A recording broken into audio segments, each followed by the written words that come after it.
Actually, as you can see, I have had it in bracket definition of culture, and I have reformulated my presentation because of a discussion that we have had until now. I thought it was perhaps useful to see the perspective of a curator, of a person working with heritage, how we perceive culture and how we work with culture, in which way. So this is one definition. Of course, you can have several definitions. This is one definition that we normally at UNESCO use. So as a sector of activity through tangible and intangible heritage, creative industries, and various forms of artistic expressions, culture is a powerful contributor to economic development, social stability, and environmental protection. As you can see, you can find all the convention, all the UNESCO convention embedded in the definition itself.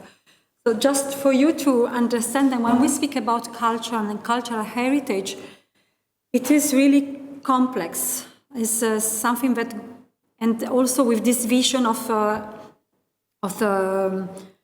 economic development and social stability also, always linked with culture. I like very much this definition of culture. Culture is like a water to a fish. A fish does not know water exists until it jumps out of it. And it is really something that I think I experience every day in many contexts. When, for example, I have discussion with other UN organizations, UN Habitat, UNDP, and so on, when we speak about a cultural approach in doing things, especially in the Syria crisis management of projects, they say culture is everywhere. Culture is the way how you behave. Culture is the way how you live, how you do things. And it is true that most of the time this is not perceived because it is so embedded in the human being that most of the time it is not perceived as such. So culture is affirmation of personal community identity, can be outlet of expressions and release, community rallying point, and this is very important, especially in the context of a crisis, includes both tangible and intangible assets. This is also something very peculiar to the UNESCO vision. And as I was saying yesterday to one of my comments is that intangible heritage has always been there, but the definition of it is more recent, and especially through the convention, 2003 convention. But it is true that it is a concept that, of course, was there since the beginning of life, actually. Above all, culture resides in the minds and spirits of people. It's really embedded in people. The impulse to preserve the threat of continuity is thus a crucial instinct of survival. This is a quote of sociologist Maris, and this is what I use all the time when I speak about the importance of culture in the disaster risk management cycle. So if you think about life like a threat, I mean as a line, and a disaster, a crisis, is like a cut in this continuity. And culture, for us working with it, we really believe that it's a way of proposing a better way to recover from such a crisis context, because it helps in putting together the two pieces that have been cut because of a crisis, because of a disaster. So culture is a basic need, and I insist on the fact that it's a basic need. It's something that has to be considered really as giving to eat to somebody, as giving shelters. And cultural heritage is a symbolic necessity that gives meaning to human life, linking past, present, and future. Cultural heritage is a comprehensive reference of values that helps restore a sense of normalcy and enable people to move forward. Cultural heritage is a fundamental element in rebuilding the identity and especially the dignity and hope of communities after a disaster. And I can give you a lot of examples. After, for example, the earthquake in Haiti, we saw that any kind of cultural assets or reference was really a point of support for the people that were, in any case, already in a suffering situation even before the earthquake. So they were looking for the churches, they were looking for theaters, they were looking for schools, they were looking for the places where they were meeting before, among women or men, and so on. So they were looking for photographs, they were looking for objects in all the debris. So this is really our evidences that the human being needs cultural elements in order to really recompose themselves with the life.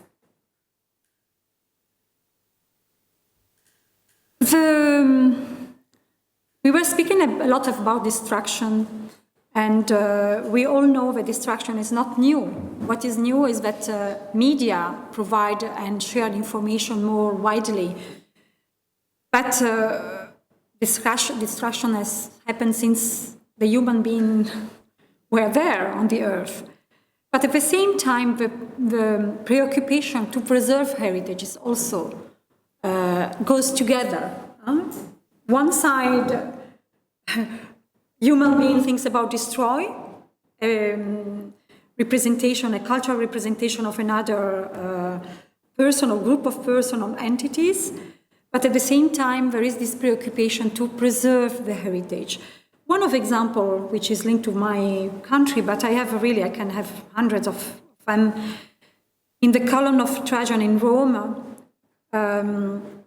speaking about the column of Trajan in Rome, in an edict of the Roman Senate, it is said, we want it to be kept intact until the end of the world. So this idea that we recognize the beauty, so the aesthetical value, we recognize the symbolic, we recognize as a unique piece, we recognize a lot of issues that can be associated to different kind of values, and for this reason we want to keep it until the end of the world. So this is one of the examples, but in most cases in all kind of cultures all over the world, you can find evidences of this willingness to preserve the heritage. So culture is, has several domains. Natural heritage, cultural heritage. You have cultural expressions, cultural goods and industries. They are all under culture for UNESCO. You have repositories of heritage, libraries, museums, archives. You have movable properties, collections. You have traditional knowledge and systems. All of this is culture for us. And why we deal with culture, why we believe that culture is important, is because it is a powerful contributor to social and economic development and the protection of the environment too.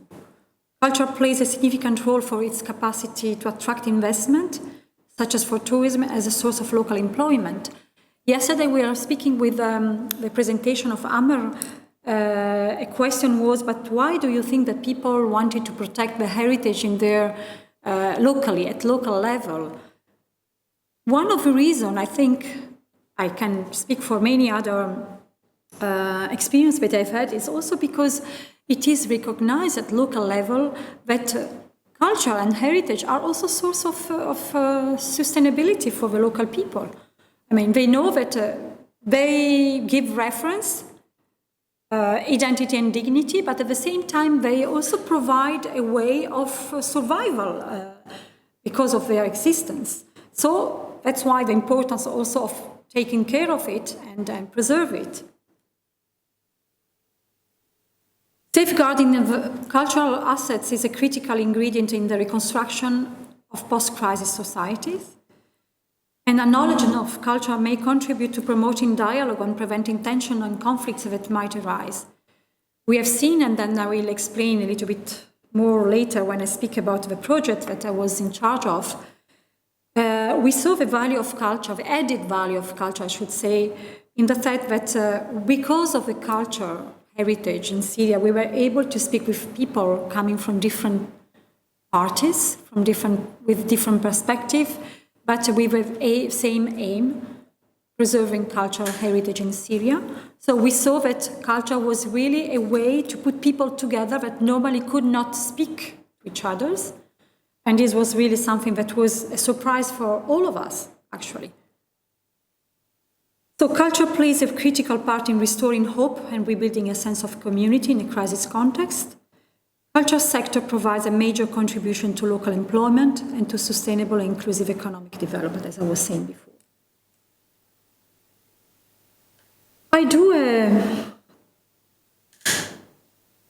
I jump and I come back later to this. So just, I know that you all know this, but just a long list. I don't read all of this, but what is included among the cultural structure, sites and assets, so you have even the vernacular, historic buildings and monuments, they are part of culture. Facilities and thematic heritage trail, cultural roads, they are part of culture. Battlefields, they are part of culture. Open air theaters, again. So culture and cultural heritage is really broad field. And then you have culture-related facilities. You have intangible heritage. Under intangible heritage, you have oral traditions, performing arts, social practices, rituals, festive events, knowledge and practices concerning nature and the universe, knowledge and skills to produce traditional crafts. All of this is part of culture.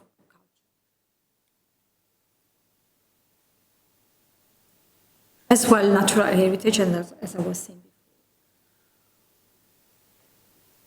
Culture, access to culture is part of a Universal Declaration of Human Rights. It was written in 1948. Probably if it was rewritten nowadays, the definition of culture and heritage will be a little bit different. We have seen in all the different conventions and charters that there has been an evolution in the perception of what culture is. But just reading the Article 27, you can see everyone has the right freely to participate in the cultural life of a community, to enjoy arts, and share its scientific advancement and its benefits. And then it speaks more about the role of artists. Everyone has the right to the protection of the moral and material interest resulting from any scientific, literary or artistic production of which he is the author. So you see, this is part of human rights. And I can tell you, during my experience of managing the project concerning the protection of Syrian heritage, I have been consulted at several occasions from the people dealing with human rights. They wanted to have information about if the culture, the right to have access to culture in Syria was disturbed or cancelled or destroyed in a way or another. UNESCO, in the UNESCO Global Report on Culture for Sustainable Urban Development in 2016, it is also recognized the role of culture as a fundamental human right to access, practice, and transmit culture. It's an anchor for spirituality and identity, sustain dignity, and so on and so on. In the Human Rights Council meeting this year, March 2018, there is also reference to heritage in Syria.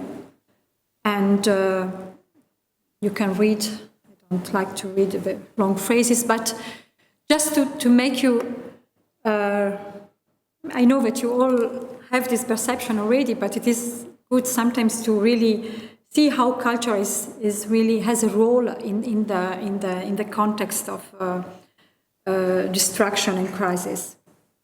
So before I present the action that UNESCO was able to develop in Syria, I just would like to show you a short video which is called The Value of Heritage. So it's nicely coming. And as an introduction, we wanted to have this video as an awareness raising, to show to normal people all around the world that what is happening in Syria is something that one day could happen to yourself in another part of the world. And we chose people from different regions, and we were asking them 3 questions. What is heritage for you? And you will see they will answer in a very different way. What about if your heritage will be just damaged? And what about if it will be lost? And in between the presentation of these people from different parts of the world, there is a Syrian young person who is explaining directly what is for him now. So I don't speak anymore, and I just let you. Playing around these really ancient monuments.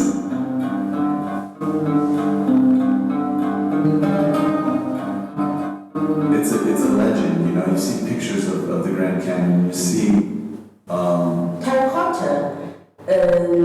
It was built by the first Chinese emperor Qin Shi Huang.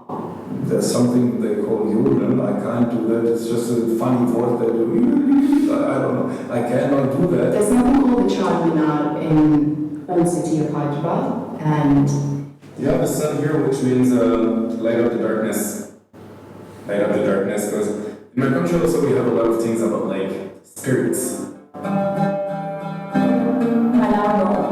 guys do one thing and girls we do another thing. We dance in couples, and girls we used to do it like this, and we dance in one way and another. I have been there. Oh my God. By that time it was the empires, the invaders who came and left and went and Arabic states. The statue, just the same as the human being, the soldier, the horse, the chariot. You're sitting there on the canyon, and literally, like, your feet are dangling, and you get all of these incredible colors on the canyon and bouncing off the canyon. There's nothing that can prepare you for that. It's a structure that every Hyderabadi of every thread is proud to say that's a monument that symbolizes the city. I don't know if you heard about Menegazzi, but you can look up. It's like a big god in the river that protects us. All this, it makes Baalbek not a Roman piece or a Greek piece or a Lebanese piece. It makes a place, a site where all the world is there. لما فتت علي أول مرة ففتنا على قاعة العرش اللي كان يقعد فيها صلاح الدين. إنه كنت عم ظل نقري بالمعلمة تبعنا لأنه كنا رايحين مع مدرسة إنه بدي أروح أقعد هنيك بدي أروح أقعد هنيك وكذا. فهي ما خليني. هربت وكنت رح أوصل إنه خلص شفت الحلم قدامي رح يتحقق إنه حفوت حقعد. فبيضلني السكيورتي.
So this is the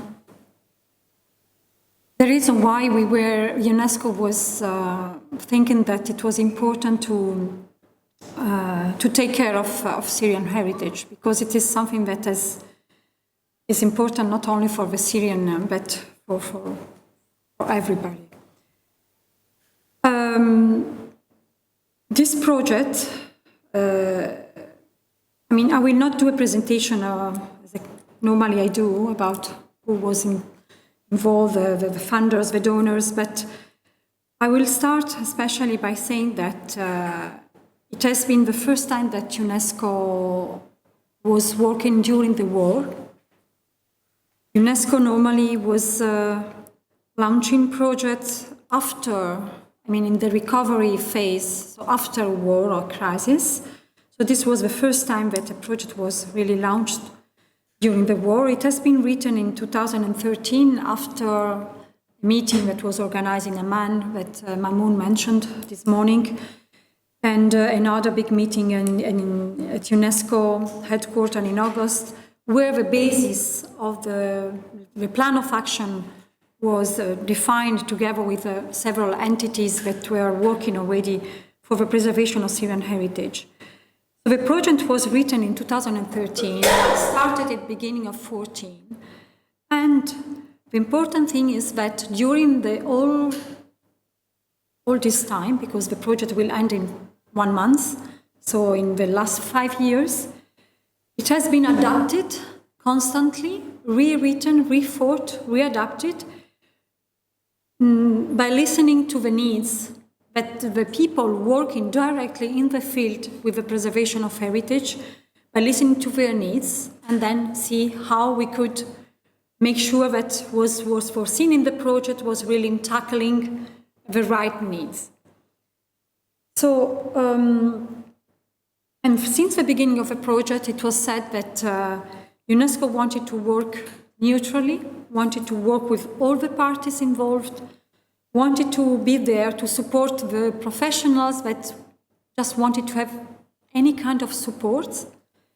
And I think that thanks to the charismatic figures and personalities like Mamoun or Amr from both sides and other colleagues and professionals in Syria, we were really able to be there as a support for the Syrian professionals.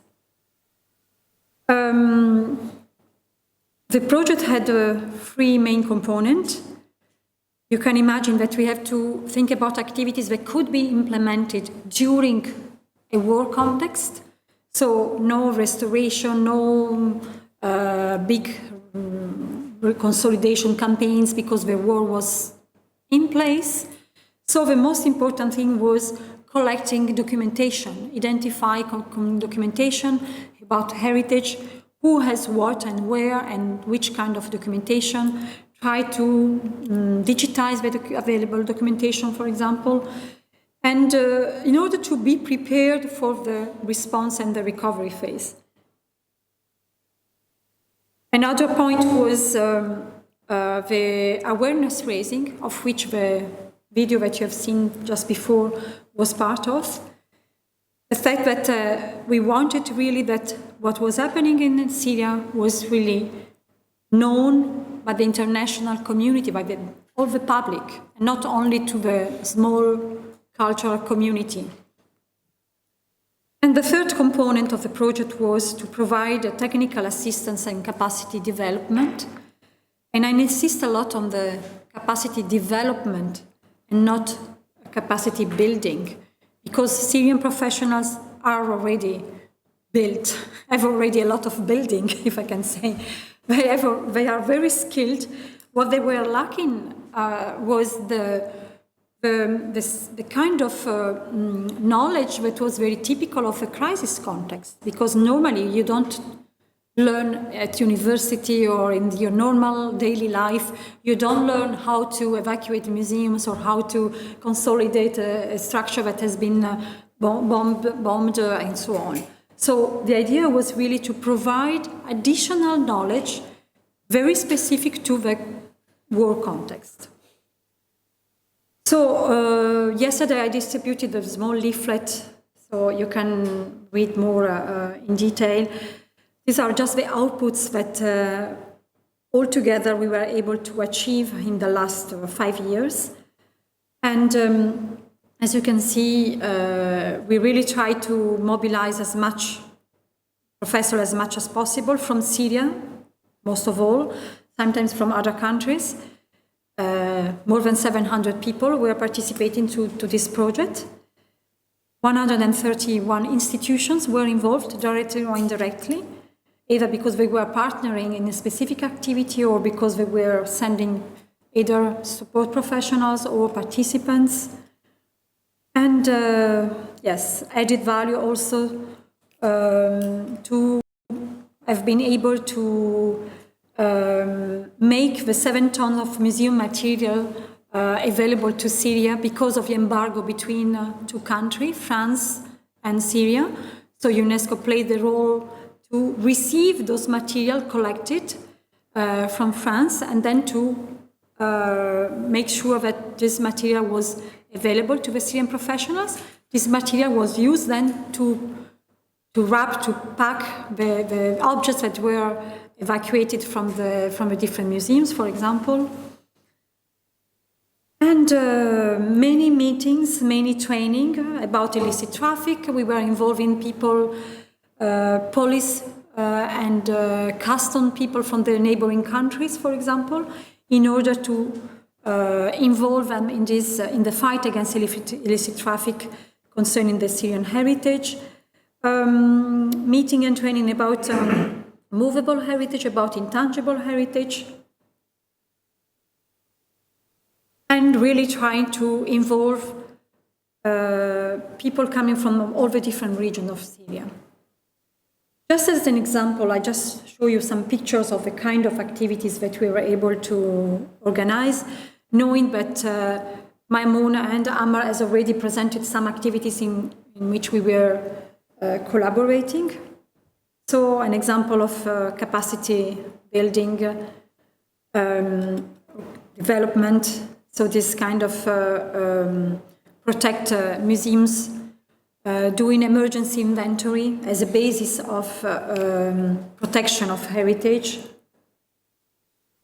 This first aid to build cultural heritage, how to consolidate building that has been damaged by bombing.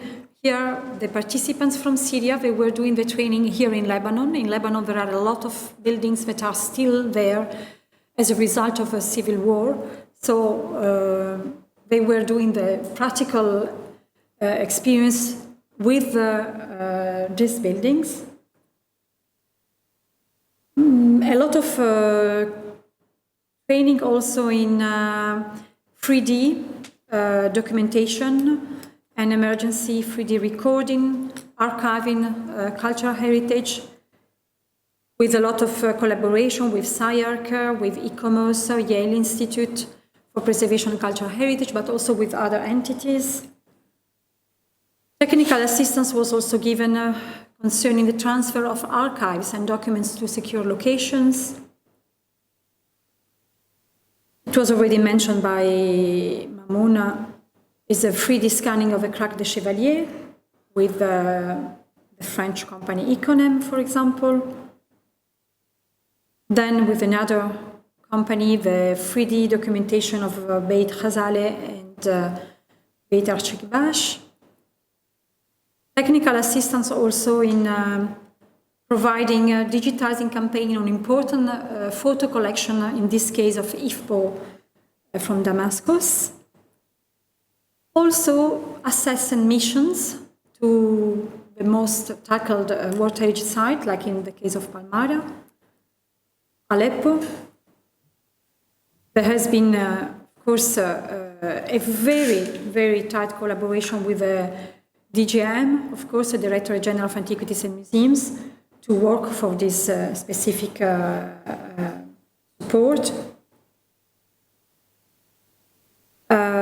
This was another example, the only example actually of contribution in the restoration of cultural artifacts, because it was not foreseen nor from UNESCO, World Heritage Committee, nor from the donor, that we could provide support, financial support for reconstruction. So, first of all, because the war was not yet at the end, but also for conceptual reasons. So this was the only example because it was considered at the same time built and movable heritage. So it was at risk. All the pieces of this unique statue were at risk to be damaged, further damaged. The pieces were at risk to be lost. And it was a very good, important action to put all the pieces together. Of course, we were listening to the priority of the DGM. We were all the time discussing with Mamoun about what are the most, the priority for you, what is important for you, and when it was possible, we were more than happy to contribute. We have developed a lot of activities also concerning the intangible cultural heritage, because it is a central part of identity and memory of individual and society, and especially in a crisis context, especially in the thinking about displaced people internally or even people that were leaving their country. And in particular, we were publishing together with IFPO, Institut du Proche-Orient, a book about the craftsmanship of metal in the Aleppo souk, as a document, as a publication that put together all the documentation and pictures and explaining about how this work was done, with which kind of instruments, which places were used, and so on. So it is really very rich document that preserve this kind of heritage. And then a lot of emphasis was given to the Syrian traditional music that was considered one of the intangible heritage elements at risk to be lost in Syria, because especially of the fact that people were not anymore together, were not anymore in the places where they were used to play and to sing. We had this first aid support meeting in Paris together with Syrian musicologists and experts that were discussing and identifying several priorities and on how to tackle. So this was not written in the project at the beginning, but was really something that was then developed in the process. It was said, for example, that it was important to finance music school in the refugees camps for children that now are absolutely, have changed their way of living and also their perception of their future. And they have music like a possible revenue issues for their future life. It's not only how music has been important for their daily life nowadays, but how music can be important for their development as a human being in the future. It was important also to support the mobility of artists in the specific cases of musicians and composers, Syrian musicians and composers. That's why we were supporting the Global Week for Syria, that were inviting artists from a lot of places from Syria, and from also inviting Syrian musicians that are now abroad in Europe or in other countries. Another interesting activities under the same project was this bridal folk song concert. 30 female choir members and musicians. They have done a work in identifying songs that were normally sung during the bridal,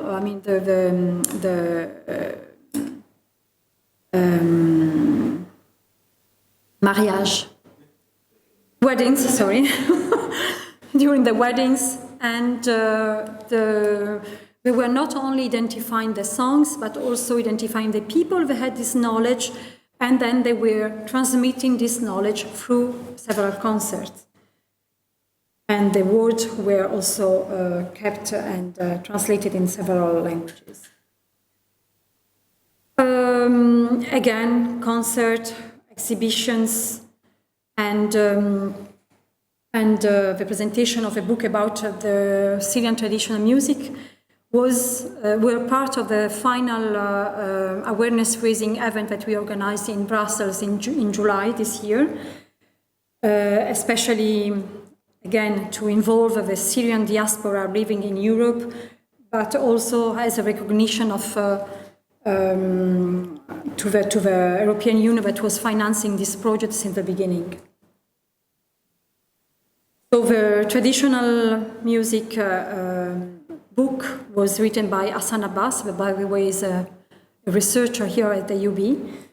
And it has been a unique publication because it put together really knowledge about different kind of music in different regions of Syria.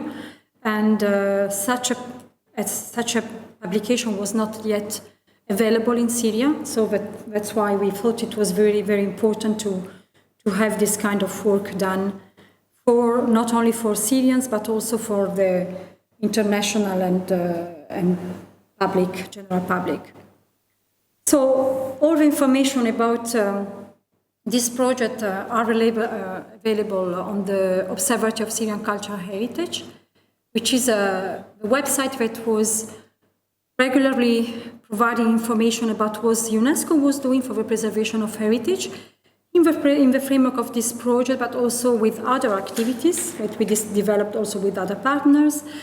And at the same time, we provide and we share information about what the NGOs and the DGM and the NGOs like the Day After and others are doing in order to preserve heritage. So we try really to compile information of what has been done and is continues to be done in order to preserve heritage in Syria. So this is all what I had to say, and knowing that most of the work has been done by the Syrian, and UNESCO has had really the role to be there and support in all ways possible their work in place directly in the country. Thanks.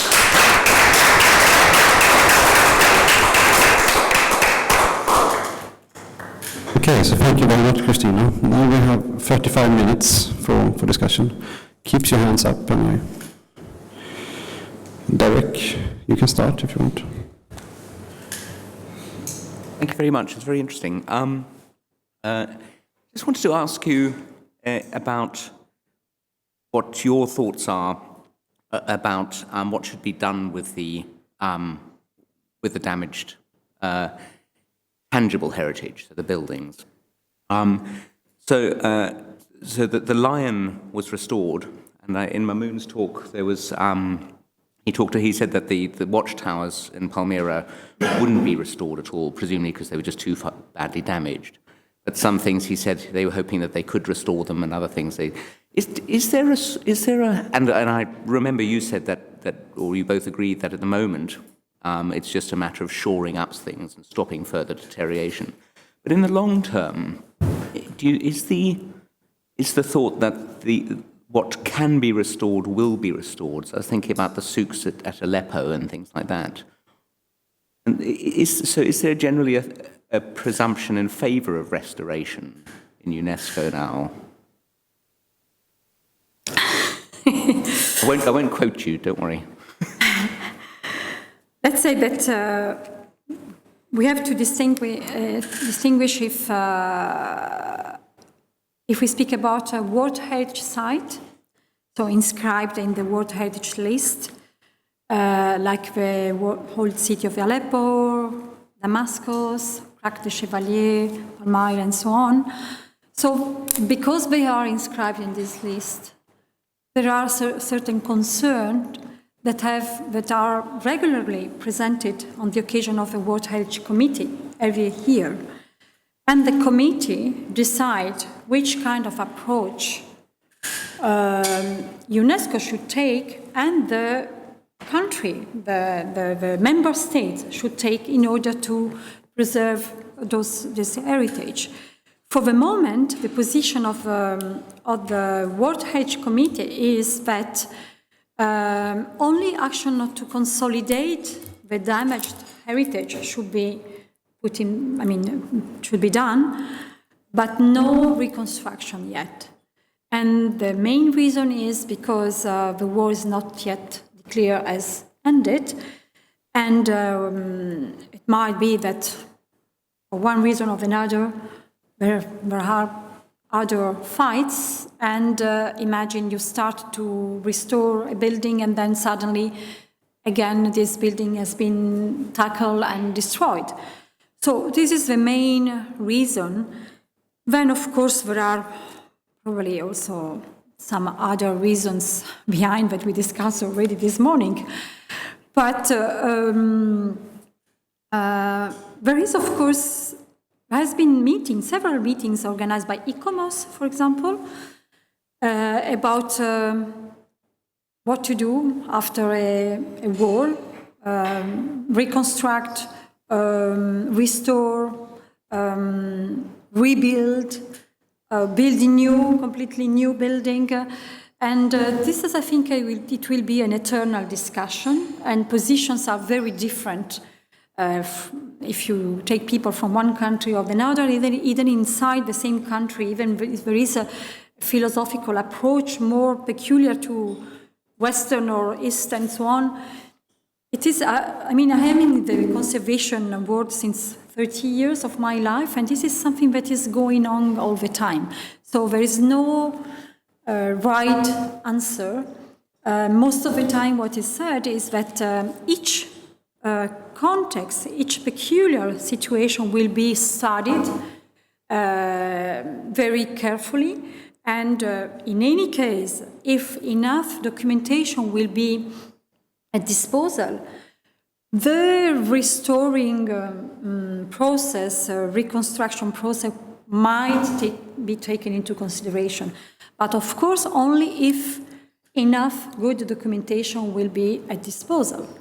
And we know that Syria is a country that has been very well documented since ever.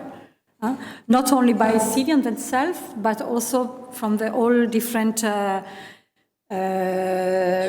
foreign missions that were working in Syria, universities working there, but there is enough documentation of all, and Mamoun can correct me if I'm wrong, for all the damaged heritage. So, but the decision is not yet there on how to proceed and if to proceed or not. But it is linked for what we were saying this morning. There is a moment of holding up the decision of what to do further. Lots of other questions, but I should be quiet. I can put you on the list again if you want to, so then we can come back. Somewhere near the end. Yeah. So, okay, Bashar.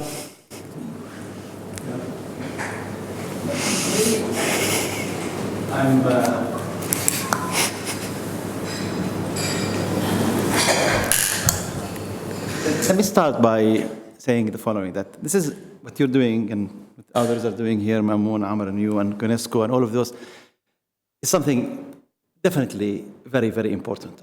There's no doubt about it, and should be done. So that's something which nobody doubts.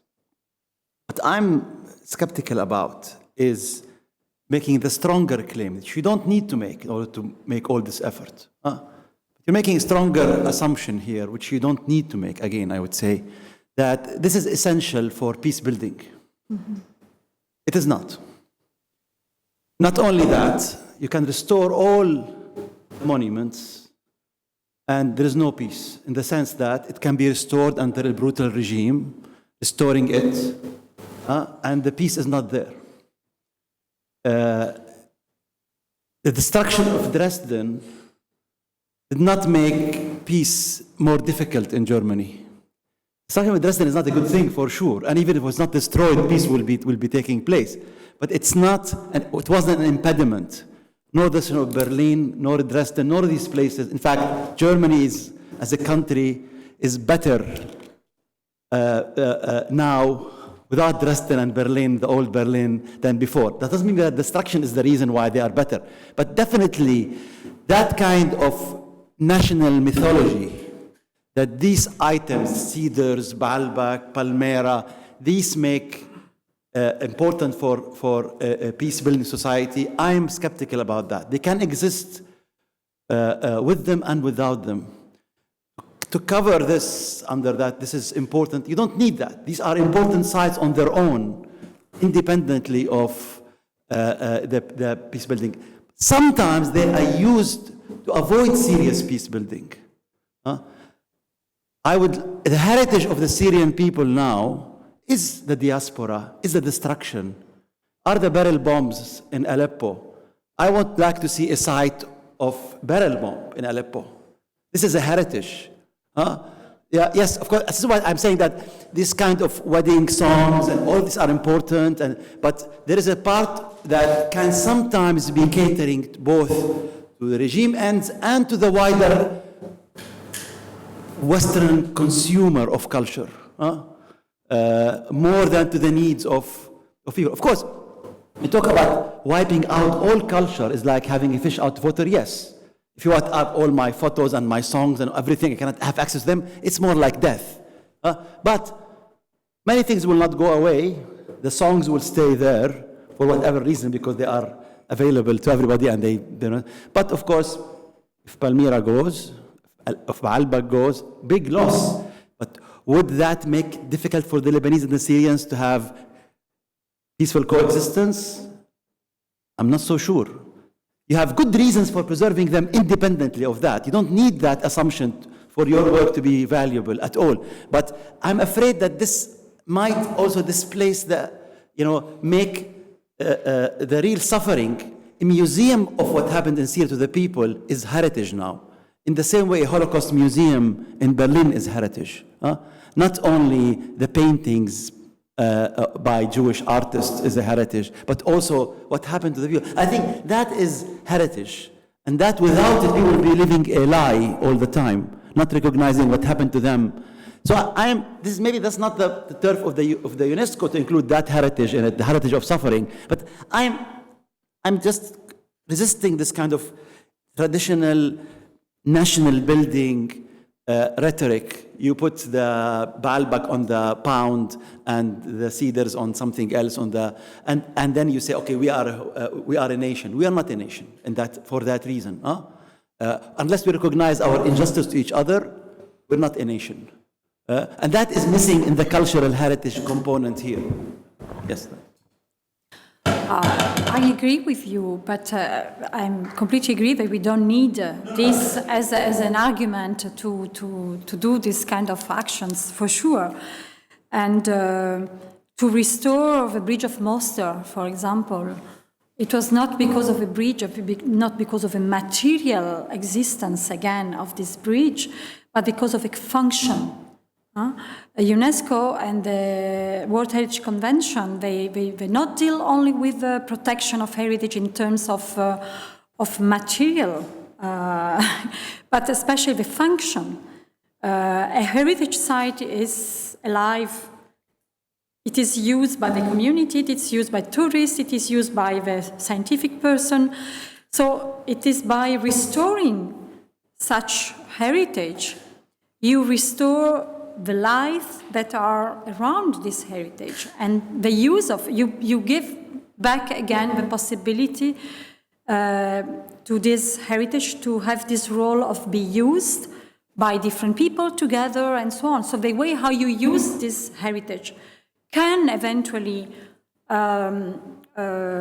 link you with a peace process or social cohesion and so on. Not the existence itself of a heritage.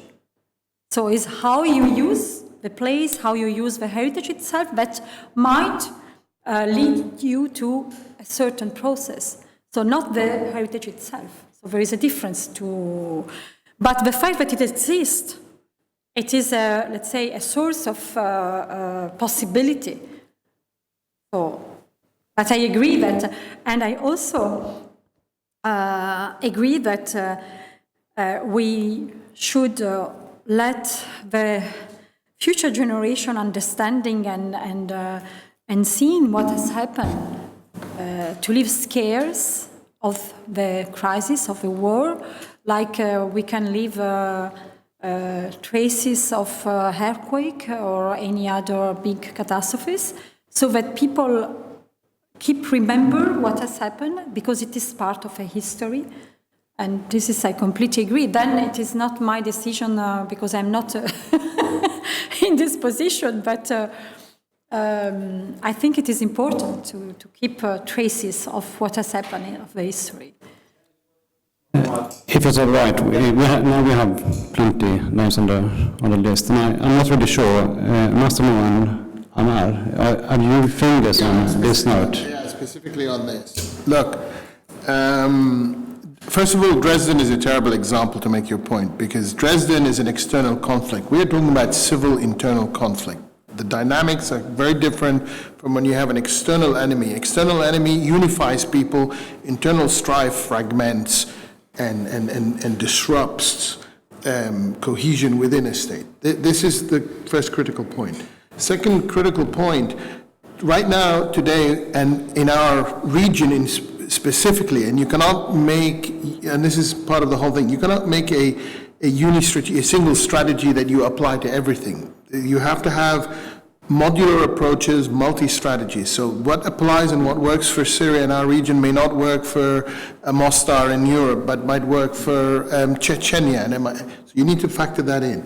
In Syria right now, because of the region, because how we got put together as states, the idea of the concept of national identity is very weak. The glue that holds us together as Syrians is extremely fragile, even before the war. Today, what makes a Syrian a Syrian? How do I identify my Syrian?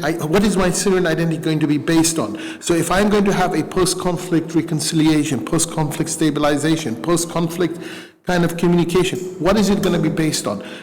I'm not going to tell you that cultural heritage is the only way, but it is one of the few bridges left, because it represents that shared common history that I still have with people there that I can still talk to. I'm not telling you it's the only one. And yes, the destruction of Dresden might have been catastrophic, but, you know, there are plenty of other destruction of Dresden probably brought Germans together in the horror, even if they were against maybe the war and Hitler, but what happened to them that kind of maybe pulled them together. Whereas the destruction of and loss of major cultural heritage, monument sites, or even intangible heritage, that will just even disperse and separate and fragment people further and more, and make it much harder to bring them together. Okay, Massimo, you're next, but I also want to mention we have 20 minutes for discussion, and we are quite a lot on the list, so if people could keep it as short as possible, that would be appreciated. Okay, so this relates to Masha's point, but also speaks... Can you use the mic? Also speaks to Amir's point. So, I mean, like Bashar, I thought that some of the way in which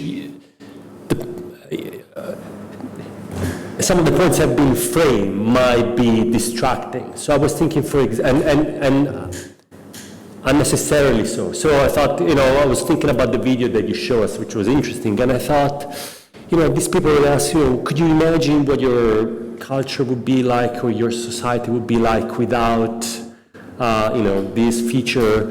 And people were puzzled, like they couldn't imagine. And if someone wanted to make a joke about it, you think that they lack imagination. Like if someone were to destroy the Trajan's column in Rome, I could imagine what it would be like. Would I like it? Perhaps I wouldn't like it. But it's not clear to me that it seems that there are these elements, these buildings or these statues or these artifacts that are important because they create a shared history that keep us together, and that seems important.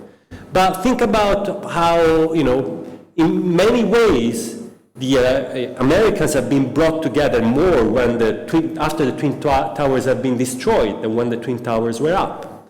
So the history and the artifacts that are a component of this history are separate. And it seems that it's not clear that necessarily having an artifact or a statue or a building in place is what will keep the history together, what will keep the members of the political community attached to their shared history. So it seems that there's something that the reason why I said this world could be distracting is that it seems that it overstates the importance of certain artifacts or certain buildings. And it seems that a better way of trying to be sensitive to their importance is to try and correctly represent for what it is, an element in a shared history, but not something without which there's a sort of collapse because we don't know how we could be together as Americans or Italians without that artifact. Actually, I don't think it is, the people in the film were just chosen from the street. So there are no people dealing with heritage normally, and they were asked those questions without preparation. So these were just their reaction, natural reaction. So, but I don't think they were emphasizing the role of their heritage as a symbol of being Indian or being Argentinian or being German. They were just thinking what will represent for them to live without this heritage that was considered so important for their life. So I don't think there is something coming out of identification with their own country. I don't see this. I mean, it was not the aim. So they were asked, what is heritage for you? And what is the heritage if it is lost, destroyed first and then damaged and lost? And they were reacting not in the sense that without this, I will not consider myself as American or I will not consider myself as Argentinian. This was not their reaction. I haven't felt this, actually. I don't know how you speak about they were feeling like if they were not belonging to their own identity as being in one particular country. First they asked what are the features of heritage in your country? Yeah. Argentina does the dance and Yeah. what else? Yeah. What would this Yeah.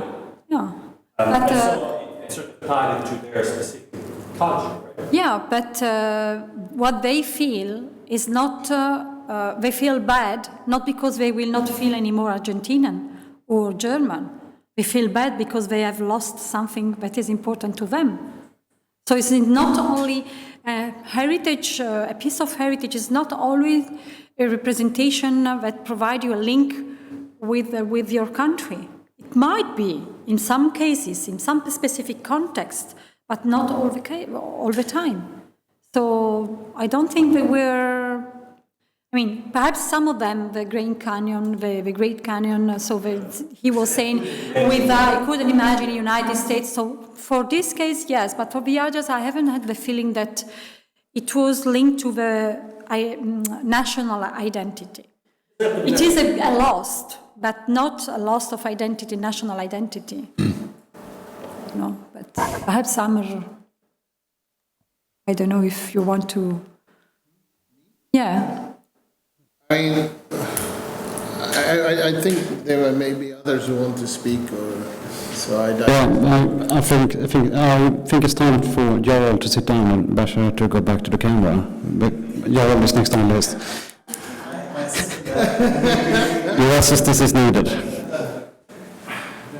And thank you, Gerald. Thanks. You're doing great work. I was wondering about a more hypothetical case. I don't think this applies to Syria because the restoration of heritage seems to be a common rallying point for the citizens of Syria, but there could be other countries, there could be other scenarios. This is hypothetical, but So imagine there's a kind of mixed population. There's a war, there are Muslims and Christians. All the mosques get destroyed. Were they to be restored after the war? I'm wondering whether that might be more contentious, because it wouldn't be, in the first instance, a cause around which every part of the population could rally, or that could go for building of the churches rather than mosques.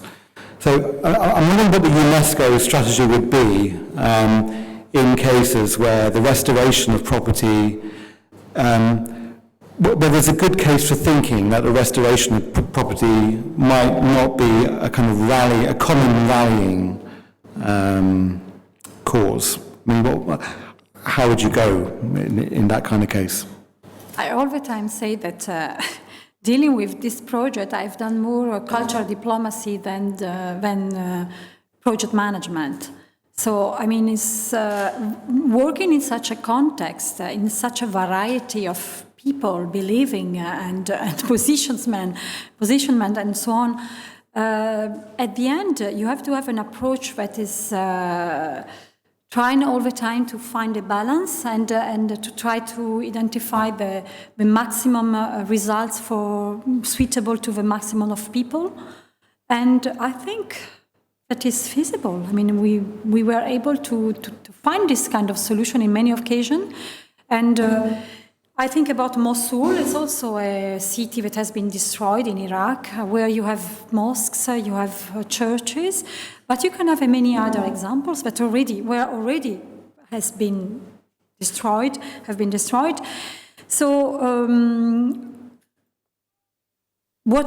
I think that what the UNESCO approach will be, but also my personal approach, is that we would try to make sure that the function that were the way of living that were there before the crisis will be restored.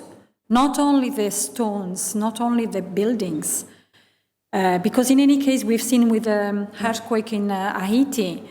After the earthquake, the people were going in the place where the churches were, and they were praying there and having their, their mass and their.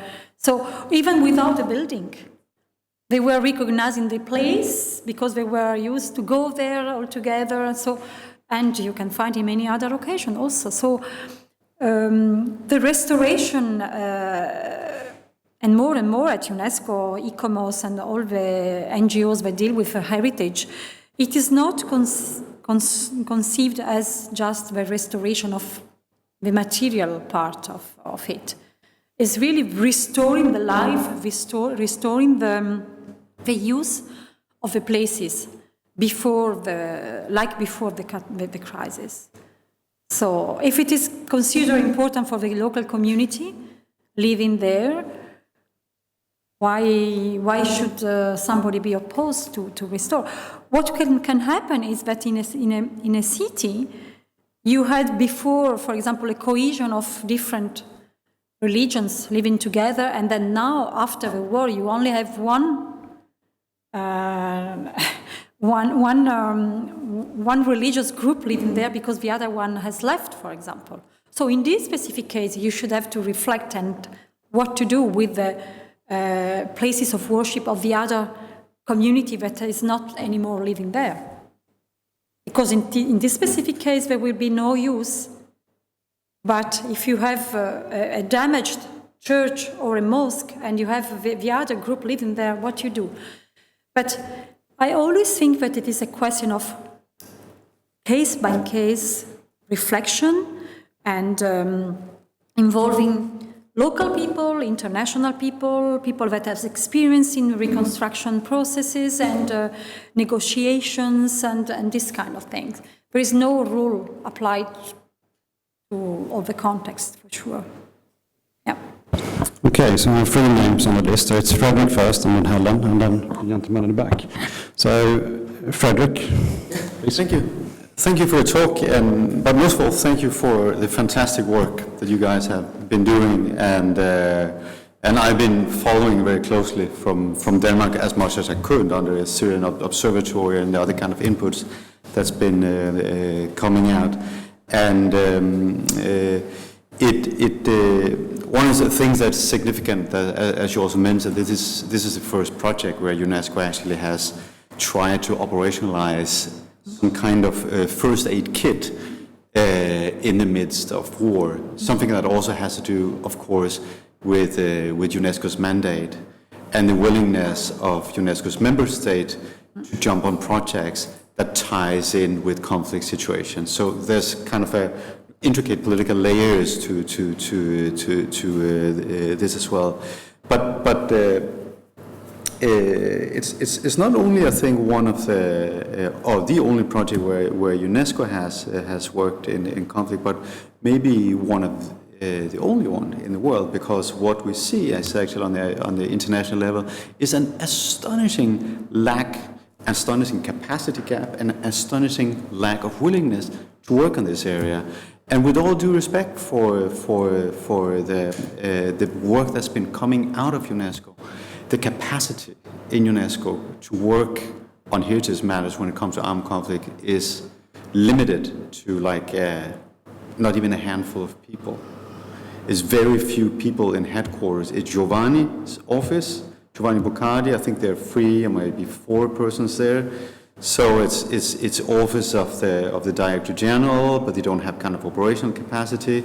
And then there's kind of the World Heritage Office as well, and of course Jan Ladik's office, who is like custodian of the 54 Convention. So there's very, very little invested in this area, and this also comes from member states more generally. UN peacekeeping is not willing to take this topic on board. And I mean, having fought with NATO for many years, I mean, it's a very, very kind of steep learning curve for this institution. So my question is to you is how does this look from the place where you have worked? I mean, in the midst of it, also being tied in with all the culture of diplomacy and also the priority setting for UNESCO as one of the key international organizations for taking care of these areas. Why do we see this astonishing gap of willingness to work on these topics? So I don't speak about what is happening now in respect to Syria. No. I speak more in general. In general, yeah. I think that there is a gap because member states ask more and more to UNESCO. Yes. And give less and less money. So at a certain moment, of course, the only possibility is to raise funds with additional donors, and this is not a tradition at UNESCO. So most of the people working there, they are not particularly aware of how this kind of work has to be done. So I think that this is a change that starts, and for sure, member states, if they want to have UNESCO as the leading agency in this kind of issue, in taking care of protection of heritage during the situation of war, they might have to also decide to invest more money in this activity, and not just asking to do it, but without providing.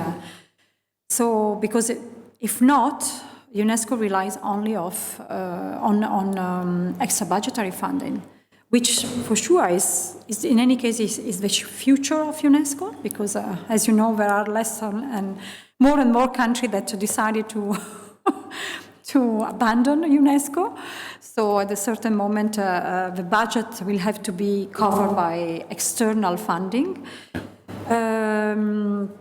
But the internal capacity of raising funds is not, I mean, there is no tradition. So we have to change also. But a two-finger to that, because this is UNESCO. Okay. 2 more names and we are running out of time. Okay, just very shortly. We'll take, yes, please. We have an hour of Yes, we can reduce we'll take a little bit more. Okay. Okay, so, and please go on. Just very shortly, Because when we're here today, we speak about more kind of philosophical questions. Sorry, when you We're here to also discuss more philosophical issues related to values and priority setting and proportionality in these issues. And I don't think, I mean, I know a lot of people want to shoot at UNESCO and say, well, it's UNESCO's fault that nothing more is happening. I'm deeply disagreeing with that kind of pushing responsibility to the international organization that are political organizations and represent member states' priorities, right?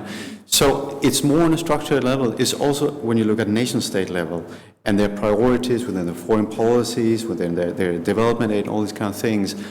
Why is conflict and heritage issue a priority which is almost not existing compared to what is else funneled into to conflict management things? How come? I prefer to answer to this question outside. Okay, all right, yeah. All right. Off camera. No. But I'm also alluding to, I think there's something, I mean, also from states that say, well, we do not want to fund cultural heritage issue because it makes it look bad when you have a humanitarian disaster situation that we have such difficulties with intervening in. So I think there are some of the issues that we're discussing here today with war and priorities and these kind of things also affects international politics when it comes to discussing heritage issue. That's the case with UN peacekeeping, for instance. Yeah. But UNESCO traditionally is not an agency that deals with emergency situations. No, of course. No, I agree. You have to imagine that when UNESCO started to deal with this kind of situation, I mean, you have to change a lot of things inside the situation, the organization itself. The mandate changed, so the organization has to change too, because if you don't change it, of course, the new mandate cannot be achieved. I mean, they cannot be put in place. Exactly. So there is still a gap in this, but yes, later. Sure.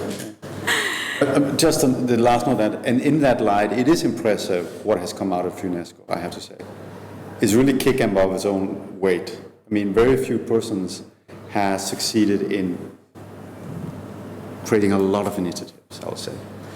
When all is said and done. I am convinced, more than convinced about it, and this is what I say all the time, it is possible. It is, yeah. It is more than possible, and even if it is difficult and complex and sensitive and whatever, it is feasible. Of course, I might say that in the context of Syria, I've had the chance to work with people like Mamoun, Amr, which is not all the time the case in other countries. It's also the staff, the people working with them were really, you feel really the willingness to do this, to protect their work. It is not the case in other countries. I have to say this. I mean, I have experience in many other countries all over the world, and you don't feel this kind of willingness to protect the heritage, which such a strong feeling like in Syria. So this, of course, has helped a lot on how we were able to implement also the project. So many factors were positive that led to positive results at the end. Yeah. Okay, Helen, it's your turn. Thanks very much for the talk, Cristina. I've got lots of questions, but I'm going to try and stick to sort of two related questions. So I was wondering whether, I'd be interested to know what you think about whether there's heritage that shouldn't be protected. And this was kind of spurred by noticing in the UN declaration that you cited, it says that authors have the right to the protection of material they produce. And then you think, well, what about like Nazi memorabilia and things like this? And it's not as if all heritage is unifying, right? Some is obviously very divisive. And given that you gave this very instrumental justification for why heritage is important, I was wondering whether if you have instances of heritage that don't have this instrumental role, why the heritage is valuable for you. So this kind of goes back, I think, to what Bashar was saying.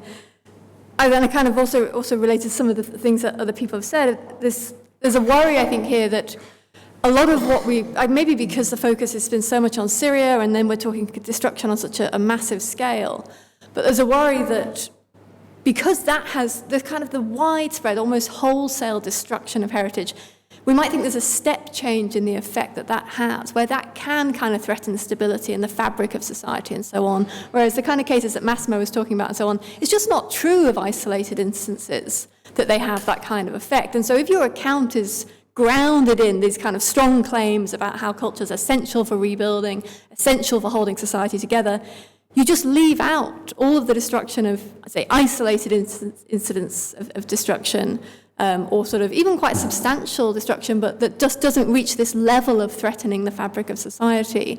And we might worry if the account only applies to the kind of catastrophic cases and doesn't illuminate anything about the wrongness of destroying heritage in other cases, or the importance of protecting heritage in those other cases where we don't get those kind of catastrophic consequences. I don't know, this kind of question for me have a very obvious answer. I mean, I've dedicated my life, my whole life, to the protection of heritage. So if you ask me why I do this, is my existence. So, I mean, this is something that I'm convinced. I'm sorry? I'm convinced. Convinced about the role of heritage, about the role of culture in having people living better. So, and when you have people in a crisis context, which means that they have not a better context, so I see culture as really an element to provide, as I was saying yesterday, is a nurturing of the soul of the people. I mean, myself, I could not live in a place where I could not find, in a way or another, beauty, but not in the sense of aesthetical beauty. For example, Beirut is not a wonderful city. It's not a nice city, but it's a fascinating city. I can find beauty in the ruins. I can find beauty in small things, but I think the human being needs beauty, and heritage is one representation of beauty, to live better. And why we want to preserve this heritage? Because it is one of the elements that make the life of people better. But what about when it doesn't? So what about things like Nazi memorabilia? Like, I mean, these things are not admirable in any sense, but they are heritage, right? So it's clearly a part of German culture, a very important part of German history, right? But it doesn't seem like we want to say these kinds of things like, oh, well, it's important because it's going to make people's lives go better if we have swastikas, right? So I'm just wondering about these difficult cases where if your account is, well, look, does this mean that there are some types of heritage that for you, in fact, aren't valuable and you want to set those aside? No, then there is, of course, in the history, swastika or any other symbology that has been given to some representation of heritage. Of course, symbology, moral value that has been associated to different heritage. Of course, they are there and they can affect the population. But I'm speaking about more something that goes behind the symbolic value, because symbolic value provide you a dualistic possibility. Either you are with it or we are not with it. I mean, either you follow or you don't follow. I don't know if I can explain myself. I mean, either you are in favor or you are not in favor. But then there are other representations with not symbolic value that are there and provide you nurturing for your soul. Just like to exist, like you need sun, you need light, you need water, and you need heritage. I mean, for me, it's so evident. So, I mean, I could not live without, and it is not an issue of having. And I can find this kind of in many things that are around me. I don't need to have the pyramids or to have Palmyra. I don't need this kind of heritage. I can have a song, I can have, a textile, just something which represents that human being is able to produce something that nurture my soul. Just really quickly, but that's what I'm getting at, is that if all you need is a scrap, right? All you need is a song, all you need is a textile.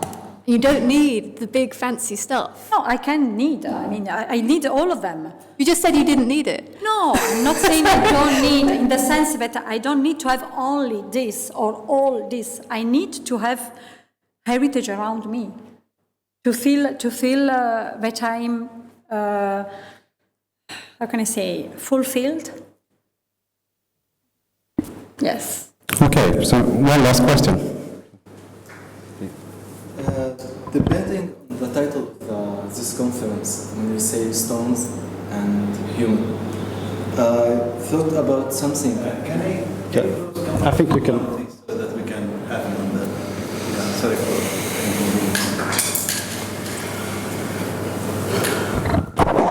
When you say human and stones, I thought why the people in this area not very closed for these stones, for archaeological sites or for the heritage. And we have a lot of problems, illegal excavations, and we destroyed our heritage cities. And I think what we need, it's not a solution, but one of the solution, it's a heritage education. And my question, because I founded and worked 2 years in program about heritage education in Lebanon with children and refugees. Mm-hmm. Why we don't have this program with UNESCO, and why UNESCO didn't fund it or give the fund for some NGOs to do this projects, because I think it's not the solution, but one of the solution. Mm-hmm. I completely agree, but we funded this NGO, Action for Hope, that was teaching Syrian music to the children in the refugees camp, for example. This is one of the activities. We have also worked with other, and then I have not presented all the work that Unesco has done, but I also have other colleagues working with the educational activities. I know this program very well, because I'm co-founder for Syrian NGOs here, Syrian NGO here. Yeah. But the problem, the children they see, or all the people, they see the archaeological sites or the heritage only like treasure. Mm. And what we did, we work with the children, and Dr. Ma'amun, he knows this project, Syria in my mind. We worked with people through the activities. Mm-hmm. We built some citadels. Yeah. We play in the plan of Syria. I think I know. It's between UNICEF, FC, Biladi, and Syrian Eyes. I'm co-founder for Syrian Eyes. Yeah, yeah. Mm-hmm. So that's my question. And for Syria, the posters and the media, it's very good, and videos, but why we don't have education? Because you do this. Heritage, but I do this here. And now I don't have funds to continue my project, for example. I also don't have any more funds. I don't now talk about this to find fund, but I talk about the problem, about heritage education. When I check the website of UNESCO, I see one of the biggest projects in the UNESCO called heritage education. Yeah. But till this moment, we don't find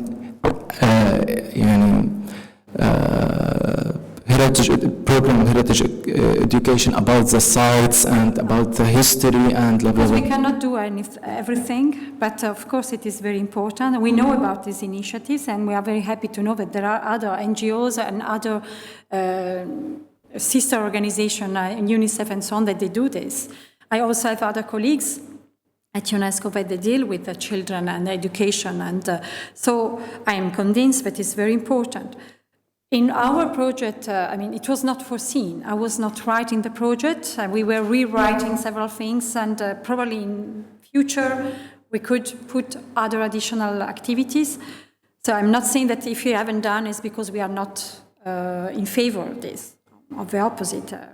We think that education about the importance of heritage and the knowledge about its own heritage is very important. And actually, I'm sorry that our Italian colleague is not there, but I wanted to recall that in Italy, and that's why I wanted to have his feedback.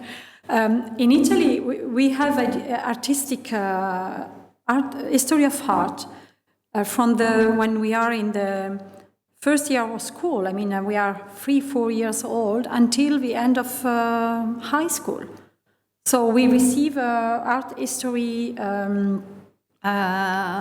courses all our school life. And it's part of the compulsory school program.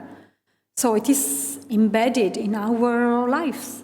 So that's why if you ask, I mean, perhaps he's not in agreement with what I'm saying, but in some persons, I can tell you it is normal.